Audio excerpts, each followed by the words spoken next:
nag-start yung mga hindi magagandang experience ko nung nagkaroon ako ng boyfriend sa iglesia. Kasi nung that time, napakahigpit nila sa mga kabataan. As in, I'm not sure kung kailan kayo naanib, Brad. Kailan po ba kayo naanib? 2001. 2001. So, alam niyo na dati na yung mga kabataan, in-encourage sila na maging manggagawa. Yes. Pinupush sila, lagi silang pinupush na, kasi kabataan si Brad Ellie, tapos parang lagi nilang nasabi, si Brad Ellie, ginugugol niya yung kabataan niya, yung youth niya sa gawain. So Nagawa. yun, so laging either kung ayaw mo magmanggagawa, pinupush ka nila mag-choir, mag-teatro, or whatever, basta may gawin, basta mostly ang inaano nila, ang pinupush talaga nila is manggagawa. So, parang napaka-tabu na magkaroon ka ng boyfriend or Yes. girlfriend, 'di ba? Tapos Exactly. that time, I'm not sure if until now, parang kailangan mo pang magpaalam para lang magka-boyfriend. Alam mo Brad, sa lahat ng aral na inaral ni Brad Ellie, yan lang talaga yung naniniwala ako, yung aral sa budwi. Kasi yun na lang ang pinaniniwalaan ko ngayon. Sabi ko sa sarili ko, alam mo actually, ayoko nang mag-church, ayoko nang mag-religion. Kasi for me, naniniwala ako na any religion is subject to the interpretation of the preacher. Exactly. It's all subject to the interpretation of the preacher. Kasi una, lahat ng scriptures, kahit anong scripture pa yan, kahit na Bible pa yan, kahit Quran pa Quran, yan, kahit na Chinese, pa yan. oo, any scripture, lahat yan, it's all subject to interpretation. Tsaka lahat Exactly. yan, it's all translated by a lot of people in many different times of the history. Pero alam mo yung kapag nag-a-appraise ka ng mga essays and saka mga studies, hindi mo kailangan i-appraise mo yung authenticity, yung Mhm. authenticity ng isang source, ng isang information. Paano mo maga-guarantee yung authenticity niya kung over the years, thousands of years na ilang beses na siyang na-translate, ilang beses na siyang nabigyan ng iba-ibang version. So bukod sa ang dami niyang translation, ang daming version, iba-ibang tao, iba-iba pa ang pagkakaintindi dun sa scriptures. Mm. So I understand na ako kaya nga nung umalis ako ng MCGI, mas naging open-minded ako, lalo na in terms of religion and faith. I respect anyone who has any type of faith or any type of religion. Kahit yung MCGI, I respect anyone who chooses to stay in that religion. Kasi baka for them, that's how they find their own peace. 'Di ba? Exactly. Kasi iba-iba naman tayo iba-iba naman tayo ng what do you call this, ng experience eh. Maaaring yung na-experience ko at saka yung na-experience mo, hindi na-experience ng ibang mga members sa church. Kumbaga yung experience nila is maganda. So, why would I want them to leave something that's good for them, 'di ba? Exactly. Hayaan natin sila. Hayaan natin ang isa't isa. Kung ano yung makakabuti para sa atin, just leave them, 'di ba? Just respect each other. Naging maugong sa social media, Sister Pat, yung iyong mga testimonials regarding sa pinagdaanan mo na persecution. Napaka-overwhelming po. Yeah, yeah. And I think we all need that, Sister Pat. Kasi mahirap na ma-overcome yung isang bagay na wala kang, hindi mo na ibabahagi, wala kang mapagsasabihan. And alam naman natin, hindi naman lingid sa kaalaman ng nakararami, Sis Pat, na yung ginagawang panggagaslight sa atin ng previous religion na pinanggalingan natin. Nalungkot ako doon sa pinagdaanan mo. Biro mo, sarili mong parent. Tama po ba? I've been in MCJ or ang dating daan since my parents sila yung unang umanib, yung mga magulang ko, back in 1998. Oh. So, 1998 pa yata or 1997, can't remember, basta around that time. Tapos, I think I was about 10 years old about that time. Tapos, hindi naman ako masyadong active as a KNC, pero dumadalo-dalo rin, sumasama rin ako sa mga pagdalo, pupunta kami ng Apalit. Actually, gustong-gusto ko nga pumupunta ng Apalit that time kasi dati may palaisdaan pa nun eh. Tapos meron pang kubo dun sa likod, yung palaisdaan nung Yes, hindi pa yes. masyadong gawa yung Apalit. So, masaya kasi parang dati nung bata ako, nag-explore ako sa Apalit, nilaki-laki kasi nilagaw na yun, kasi ang dami ring bata and stuff like that.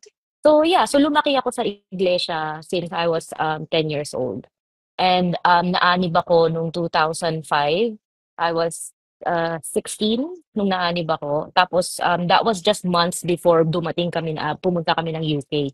So sa Pilipinas ako naanib, nabautismuhan sa Apalit. Ang nagbautismo sa akin si Brad Danny. Navales. Tapos, yun nga, sa palit kami ako nabautismuhan. Tapos, a few months later, dumating na kami ng UK. Tapos, mainly, ang unang naging lokal namin is parang, kasi ano eh, yung parents ko, yung business nila that time, yung trabaho nila is sa Parañaque. Mhm. Tapos nakatira kami sa Imus. So dalawa yung lokal na pinupuntahan namin, Sucat Parañaque tsaka Imus Cavite.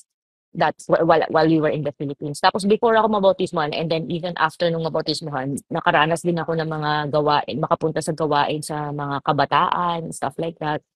Um, Tapos nung dumating na kami ng UK, isa pa lang yung lokal ng UK dito, bago pa lang yung lokal ng UK or London. Mhm. Sa London kami napunta tapos wala pang masyadong ibang chapters sa ibang parts of the UK pare. Bale ano pa lang kami, napakaliit pa nung lokal nun, as in sa bahay pa lang kami ng isang manggagawa na nagkakatipon nun. And in fact, natira kami doon sa lokal na which is bahay nung isang kapatid for 6 months nung dumating kami kasi yung papa ko hindi pa nakakuha ng bahay nung dumating kami. So, yun, that time nung ano, I mean maganda naman yung samahan that time, hindi masyadong toxic. I don't know, siguro kasi bata pa ako nun. Kaya hindi ko pa masyadong na anong tawag dito, na experience yung mga hindi maganda. Mhm. Anyway, nung nag-start yung mga hindi magagandang experience ko, nung nagkaroon ako ng boyfriend sa iglesia. Mhm. Kasi nung that time, napakahigpit nila sa mga kabataan. As in, I'm not sure kung kailan kayo naalib, Brad. Kailan po ba kayo naalib? 2001. 2001. So, alam niyo na dati na yung mga kabataan, inaano sila, tawag dito, encourage sila na maging manggagawa. Yes. Sila, lagi silang pinupush na, kasi kabataan si Brad Ellie, tapos parang lagi nilang nasabi, si Brad Ellie, ginugugol niya yung kabataan niya, yung youth niya sa gawain. So Nagawa. yun, so laging either kung ayaw mo magmanggagawa, pinupush ka nila mag-choir, mag-teatro, or whatever, basta may gawin, basta mostly ang inaano nila, ang pinupush talaga nila is manggagawa. So parang napaka-taboo na magkaroon ka ng boyfriend or Mhm. Yes. girlfriend, 'di ba? Tapos Exactly. that time, I'm not sure if until now, parang kailangan mo pang magpaalam para lang magka-boyfriend. Uh, in some isolated cases, yes. Pero Mm. pagka sa royal family, meron nga sa royal family, nagli-live-in na eh.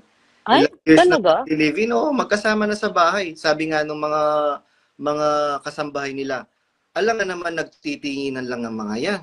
Sa tanda na nating ito syempre nag-aamuyan na yung mga yan.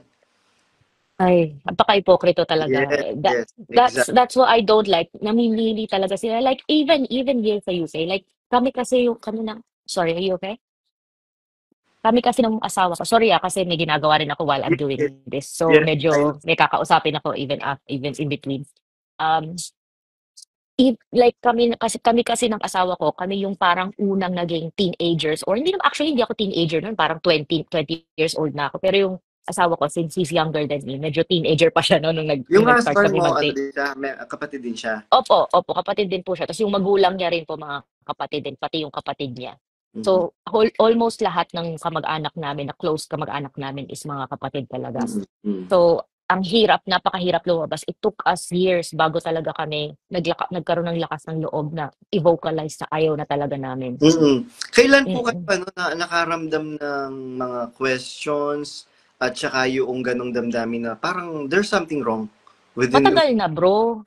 When was Napakatagal that? na. When was that? Mga around 2000, simula nga nung nagka-boyfriend ako, 2008, 2009. Kasi Mhm. that time, So buhay pa si Brother napaka Ellie that oo time. naman, oo naman. Tsaka hindi lang sa kultura ng church ako nagkakaroon ng bad experiences. Pati yung mga aral, may mga questions ako. Like for example, yung ang pinakaayokong aral talaga is yung aral sa Christian New Year.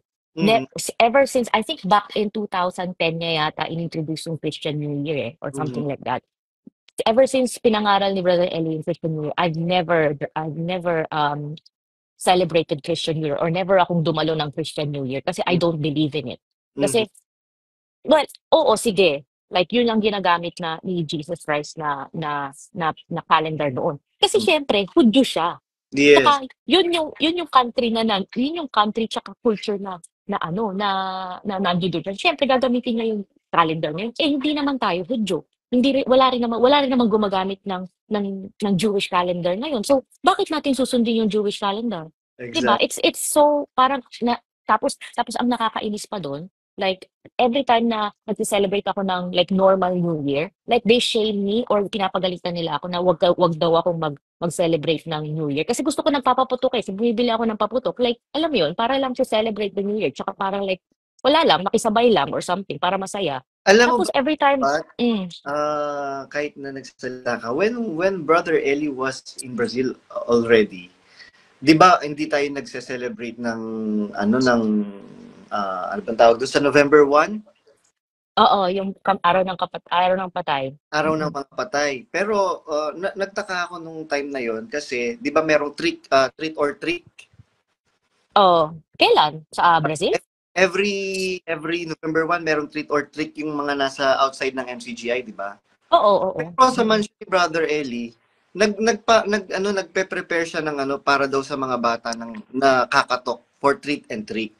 Oh, 'Yun. talaga? Yes, yes. Tapos yung mga apo ni Brother Eli, bumibili sila ng mga paputok, ng mga fireworks. Mahilig sila sa ganun. Ay, So, napaka-hypocrite. Alam mo, hindi ko alam 'yan. Hindi ko alam 'yan. hindi alam ng lahat yon ng marami. Kaya itinatago nila yon kasi baka daw matisod. Ako naman, with all fairness naman, kahit anong makita ko dyan, di ba, kung narinig mo yon nakita ko nga si Bradley, tsaka si Yuli na hubot-hubad sa bathtub. Hindi naman ako natisod. Bala kayo, kahit magtumblingan kayo dyan, wala akong pakialam. Seryoso? Yes, Talaga? yes. Meron Alam mo nga ano, na oh, nag-message sa akin si Spot. Pwede ka bang gumawa ng video, Brad Badong, na mangangako ka, nahahawakan mo yung Bible, susumpa ka, na totoo yung sinabi mo na nakita mo si Brother Eli sa bathtub na hubot-hubad kasama si Yuli. Sabi ko, ba't ko naman gagawin yun na hahawakan ko yung Biblia? Uto-uto ba ako? Sabi kong ganyan doon sa ano. Pabayaan mo siya kung ayaw niya maniwala. oh, kung ayaw niya maniwala. Kasi kahit anong sabihin mo sa mga tao na bulag na, Oo, wala. kung decided na sila na hindi sila maniniwala sa'yo, kahit anong gawin mo, hindi ka nila pakikinggan. Alam mo, na-prove ko na rin 'yan, eh. Exact. Na-prove ko na rin 'yan. Yes. Kasi ang dami sa'kin Going back si Spot, sorry, yung sabi na ano, na maraming ano, gaya nun, gustong-gusto mong nagpapaputok every New Year. And mm. subscribe ka doon sa ganung bagay. Pero ginagawa ko 'yun bro, kahit na ano sila, kahit na ayaw nila, bahala sila sa buhay nila. Pasaway talaga ako kahit dati pa, eh. Ano yun, hindi pagiging pasaway ang tawag doon. Pagiging totoo. Totoo 'yun. It's just being true to yourself. Exactly. Mm, Exactly. Yun mm, nga ang ni Kristo eh. Maging totoo tayo kasi siya yung totoo. Sabi mm, ko, I am the truth, the way and the life. No one comes to the Father except through me. Totoo siya. mm, Hindi magpakatotoo mm. tayo. Totoo, Di ba? Hindi tama nga naman. paano pa.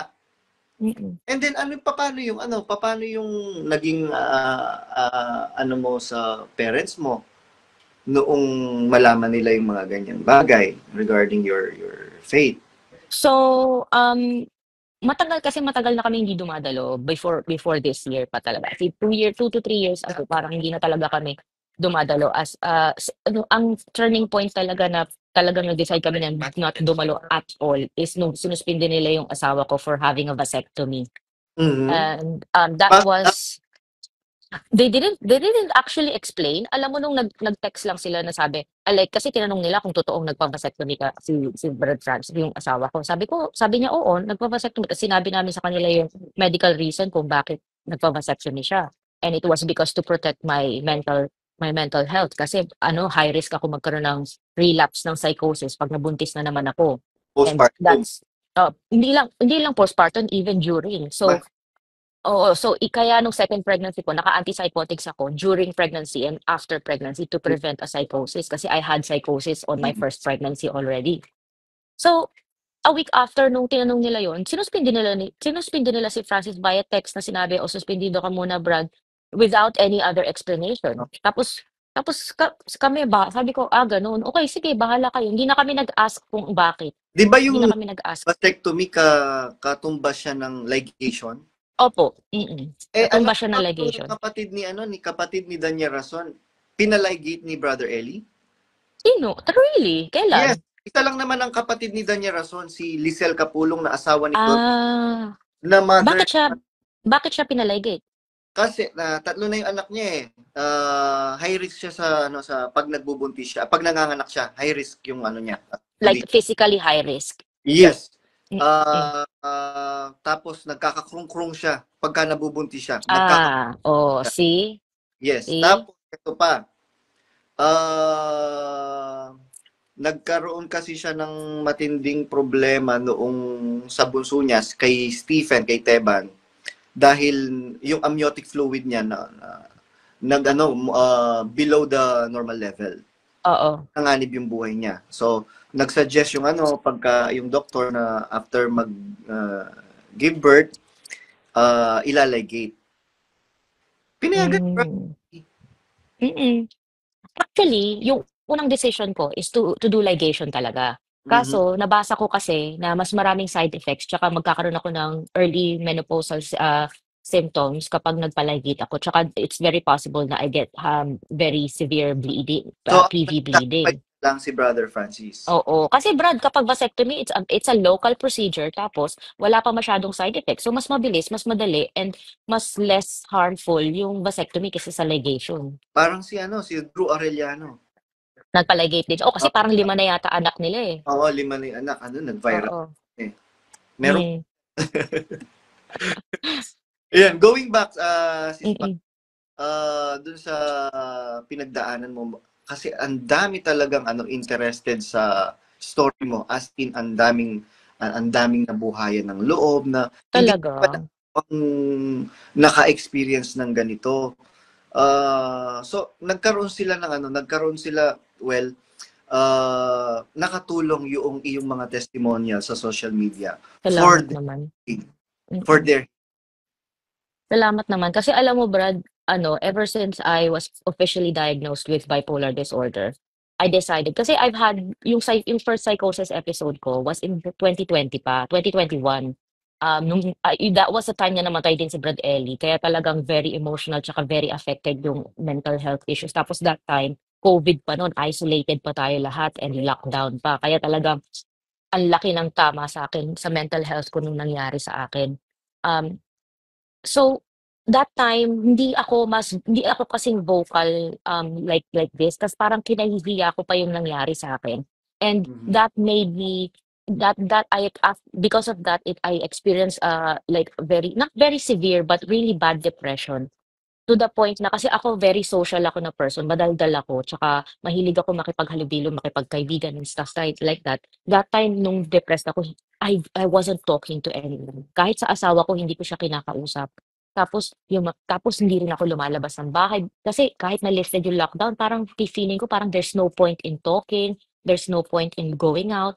Tapos yun nga parang napaka-isolated, tas ang hirap talagang umalis dun sa situation na yun kapag Mhm. depressed ka na gano'n. Ewan ko if you've experienced depression pero I that I hmm, had I had 'di ba I've ang been there. hirap ang Sobra. hirap ang hirap lumabas, ang hirap lumabas. Alam mo kahit na yung hindi hindi mo na nga mamamalayan na nasa labas ka na or tapos na yung depression mo until you actually look back, eh. Kasi Mm. ang hirap talaga parang yung time na yun parang feeling ko buong buhay na akong gano'n, Mhm, mhm. parang gano'n. Yung feeling So mo katapusan na ng mundo mo. Oo, hindi actually that time hindi naman katapusan parang feeling ko parang wala lang, parang feeling ko flat, parang wala akong nararamdaman, wala akong hindi hindi ako sad, hindi ako happy, parang flat. As Hmm, in talagang parang walang saysay talaga. oho. Oo, gano'n talaga. Iba-iba naman tayo ng experience ng Iba depression, eh. Iba-iba yung akin talaga. yung nung din pinagdaanan ko yung depression, gusto ko magpakamatay. Kaya lang, I was thinking of my family, of my Mm, parents. mm, Kasi anong isipin nila? All the while akala nila mabuti yung napasukan ko. mm, Hindi nila, yun pala yung nagkokos sa akin ng matinding anxiety and depression. mm. Totoo 'yan. Kasi pag umuwi ako sa amin, sinasabi ko, okay, okay po kami, okay yung yung Mm. church namin.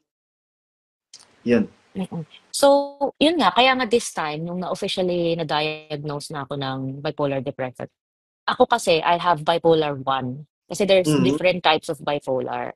Bipolar 1 is when you've had one episode of psychosis and you have more episodes of mania rather than depression. So, mas Mhm. prone ako sa mania. Kasi yun din yung parang naging personality ko.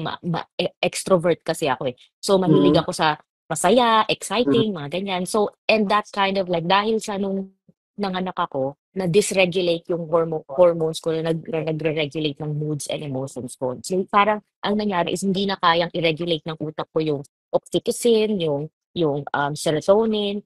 Kaya every time na na-excite ako or nagiging masaya ako or nagiging inspired, too much Mhm. sobra. Kaya to the point na hindi na ako nakakatulog ng maayos sa sobrang saya. So Mhm. this is the only disorder or illness na yung happiness or excitement is a symptom. Kaya Mhm. kaya ang hirap niyang i-control, bro. Kasi like for example, now I feel happy or for the past few months I feel happy. Yung pala, hindi pala siya maganda para sa akin kasi ibig sabihin nagiging manic na ako. So, Mhm. Mhm. a lot of people don't know much about bipolar disorder and they don't know a lot about mental health issues or mental illnesses. Kaya this Mhm. time, I want to voice out all my struggles, all my traumas, para kasi lalo na sa ating mga Pilipino, napakadami sa atin ang merong mental health illness tsaka mental health issues pero hindi tayo nagsasalita dahil kultura Mhm. natin yung itago na lang yung gano'n. Kultura Kasi natin na takot hmm, tayo na ma-judge. exactly, Ano exactly. yan? Baliw yan. Mm, Di ba nga nung mm, ako nga, pinaratangan ako, baliw yan si si Rod Badong. Kaya kailangan niya ng ng doktor, etc., etc. mm. Kung talagang meron akong meron tayong ganung issues, 'di ba? At tulungan natin. Hindi yung Totoo. Hindi yes. yung hindi ikakahiya or anuhin pa na sabihin na mahina sa pananampalataya and stuff like that. Exactly. Napaka-ano, alam mo Brad, nung after ko while I was having depressions, hindi ko na mahinangad. Alam niyo ang hangarin ko lang talaga is to ano, sorry kasi disclaimer nasa nail salon ako kasi bukas may photoshoot ako para sa business ko. Kaya nagpapaayos ako ng nails. Kasi meron Ah, akong business na ano, handmade skincare. Ako gumagawa ng skincare line ko. oh, Eh, ila-launch ko na siya this month. Kaya meron akong video and photoshoot bukas. Kaya nagpapaayos ako ng kuko kasi i-video yung mga oils ko habang ginagawa ko. Eh, kung yung kuko ko medyo pangit na, kaya nagpapagawa ako ng nails. wishing you success Kaya, sa business mo, sis Pat. po, Wishing you success sa business mo. salamat po, salamat po. Even yung business ko, Brad, I do it because I want to promote self-care and self-love. Kasi alam mo, Brad, sa MCDI, hindi nila prinopromote yung self-care at yung self-love. Kasi ultimo yung buhok nga lang eh. Ultimo yung buhok. 'Di ba? Alam mo dati nung kabataan ako, ayaw like lagi nilang sinasabi, "Oh, 'wag ka magladlad ng buhok, 'wag ka mag-ano." Gusto nila laging nakatali yung buhok ko. Eh, ang sakit sa ulo, Brad. Tapos kapag laging nakatali yung buhok mo, hindi mo alam na sobrang unhealthy na pala ng buhok mo, Mm. lalo na sa babae. Kasi siyempre mahaba yung buhok namin. Mm. Brad, it's ano, hindi siya maganda talaga, napaka-unhealthy. Tapos laging sinasabi ni Brad Ellie na, "Oh, ano lang naman yan, dead skin cells lang naman yan." Pero alam mo ang buhok napaka-powerful ng buhok. It affects the whole body. It affects your mental health. It affects your confidence. Tapos kapag low ang confidence mo, Brad, I've had low confidence for years dahil Totoo sa yan. buhok ko, dahil sa weight ko. Ay, it's not good for your mental health talaga. Totoo It's yan. not Totoo good. yan. Kasi pagka pagka down ako, nagpapagupit ako. 'Di ba parang boost your confidence Exactly. oo, para 'pag Hindi ko mukha lang kang siya gwapo, alam yan. oo. Tetrahan. Yun pala yun. Yun pala yung Oo, totoo. exactly. Kasi ano, you want to look good. Alam mo yung sinasabi nila na nagpapaganda kami mga babae para sa ibang lalaki. Kalokohan yun. Kalokohan. Hindi ako nagpapaganda para sa mga lalaki. Nagpapaganda ako para sa sarili ko, Mm. hindi para sa iba. Kasi Exactly. I want to feel good for for Mm. myself. Yes, exactly. Yung alam mo Brad, matagal kasi medyo may pagka-fashionista rin ako kahit dati pa eh. Kahit na nung kapatid pa ako. Tapos, like, lagi nila akong inaano sa damit ko. Lagi nila akong, like, pinag-uusapan, chinichismisan sa damit ko. Like, dati, kahit lang yung patadyong, alam mo yung parang pantalon na mahaba or or yung pantalon na hindi siya maluwag, pero parang leggings, type of leggings, parang gano'n. Mm, mm, Yun, mm. gano'n lang, pero naka-cover naman yung puwet ko, naka-cover naman To- yung Tokong, hmm? tokong yata ang tawag doon, tokong. Hindi ko alam yung Yung Tagalog, eh. alanganing short na maluwang. Oo, pero Ah, hindi yung ako hindi maluwag yung sa'kin kasi Brad medyo ano ako, eh, medyo, anong tawag dun, chubby ako, eh, kaya yung balakang ko medyo malaki. So yung mga maluluwag na pantalon hindi siya nagmumukhang maluwag, nagmumukha siyang masikip At kasi saka, medyo chubby ako. pagka sa mga nag-winter na lugar, kailangan masikip Tight, suot mo. oo, kailangan tight kasi malamig. Malamig, sobrang lamig. Oo, totoo yun. Kaya yun, kahit sa gano'n pinag-aano nila ako, pinagsasabihan nila ako, pinag-uusapan nila ako sa ano, sa behind my back dahil sa mga pananamit ko. Yun Which nga, is sa ano eh, tingin ko hindi naman mahalay, exactly. Yun nga yung ano eh, yun nga yung hypocrisy nila. Biruin mo, sobra.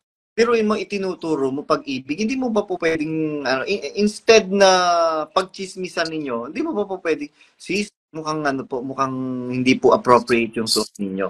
'Di ba Oo, mas maganda ang Tsaka ano, bro yung ano nila, yung standard of modesty nila, sobrang extreme, exactly. sobrang extreme. Sobrang Like extreme na wala sa lugar. Actually, meron akong dinoktinahang kapatid. Yung huling ano yun eh, huling kapatid na dinoktinahan ko. Siguro 1 year na siya. Nagpapantalon pa siya. hmm, Pinapabayaan lang. Tapos sinusumbong siya ng manggagawa sa akin. Yung dinoktinahan mo. Nagpapantalon pa. Sabi ko, alam niyo, sabi ni Brother Eli, pagkasanggol pa, hindi yan binibigla. Dumadalo ba? Ang tanong ko sa kanila, dumadalo ba? Oo, dumadalo siya, pero nakapantalon. Wala tayong usapan doon. As long na dumadalo, pagtsagaan ninyo. Sabi ko, ba't kayo ganyan? Kaya nga pinagtulong-tulungan ako ng mga manggagawa doon sa distrito namin sa Pampanga. mm. Yun, going back doon sa kinukwento mo na kailangan yung self-love and it boosts our confidence. Pagka maayos tayo, maayos yung buhok natin, maayos yung kuko natin, maayos yung pananamit natin, na hindi naman doon sa criteria ng MCGI. Oo, Biro mo, kaya nga yung mga yung mga kapatid na mga babae nagmumukhang mga losyang. oo, And mm, they are being publicly ridiculed by people. exactly. Totoo yun. Bukod pa sa hindi ka na nga masaya sa ano mo, sa sarili mong itsura, aanuhin ka pa ng i-she-shame ka, parang iaano ka pa, uusigin ka pa sa ibang tao, hindi ka na nila Yeah. naiintindihan, mukha kang weirdo, 'di Tapos, ba? alpha, meron nag-ano sila, public shaming. Biro mo, pupulpihan ka ng manggagawa. Ay, oo. Ay Brad, naranasan ko 'yan hindi lang sa pananamit. Nung naging mag-boyfriend kami ng asawa ko, like one time magkatabi kami sa lokal, like literally, like sa pulpito, sa harap ng mga kapatid sinabi sa amin, "Wag, Sis Kisha, Brad Francis, wag kayong magtabi." Like in front of everyone, Mm. dahil lang sa magkatabi kami sa lokal, like hindi naman kami naglalaplapan, hindi naman kami wala naman kaming ginagmamalay, magkabi lang kami, Meron gano'n. meron akong friend sis Patricia. Yung friend ko gay siya, pogi. Hmm, Pogi yung friend, mm, gay. Meron siyang friend na sinama sa KD Rock. Na doon ginawa yung yung pasalamat after lockdown. So hmm, sinama niya yung friend niya na crush niya na hmm, hindi kapatid para maging bisita. Tapos yung mm, worker, si ano yun yung worker, ano ka pangalan nito? Nasa ano yun? Nasa Canada siya ngayon. Sabing ganyan, mm. hindi ka ba nahihiya niyan? Sabing ganyan, napaka-immoral mo. Sabing ganyan na